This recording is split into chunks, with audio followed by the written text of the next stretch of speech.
Bonjour à toutes, j'espère que vous allez bien pendant cette situation difficile de confinement.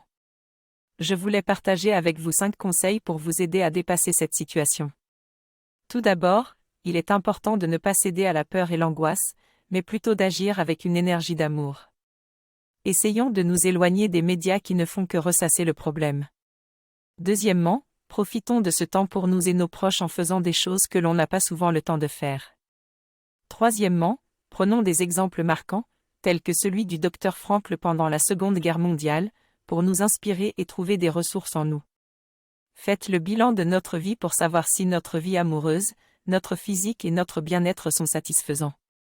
Enfin, restons positifs et tournons cette situation en une opportunité de se redécouvrir et de mieux équiper pour réussir notre vie.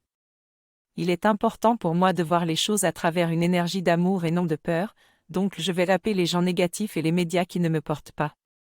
Je vais ensuite tenter d'optimiser mes journées en organisant mon temps et en essayant de trouver des activités qui me plaisent et qui enrichissent mon développement personnel. Je vais également faire le bilan de ma vie amoureuse et réfléchir à ce qui me rend heureuse. Ensuite, je vais m'occuper de ma santé en prenant le temps de cuisiner et de bien manger. Je vais essayer d'être dans la gratitude pour ce que j'ai et pour être en vie. Je vais profiter de cette période pour changer les choses dans ma maison, comme faire un grand ménage de printemps, réagencer les pièces, vider les placards, etc. Enfin, je vais organiser mes journées en me fixant des objectifs, en m'habillant tous les matins et en essayant de maintenir une dynamique similaire à celle que j'avais avant pour mieux gérer mon temps et garder mon moral au beau fixe.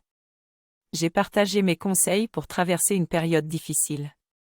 Tout d'abord, il est important de parler à quelqu'un de confiance pour libérer nos émotions.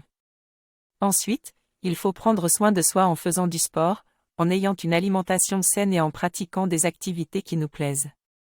Le troisième point à prendre en compte est de se fixer des petites victoires pour avoir une avancée dans notre situation difficile.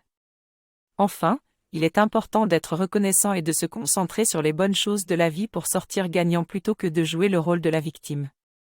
J'espère que mes conseils ont été utiles et j'encourage tout le monde à garder espoir et à surmonter cette période difficile.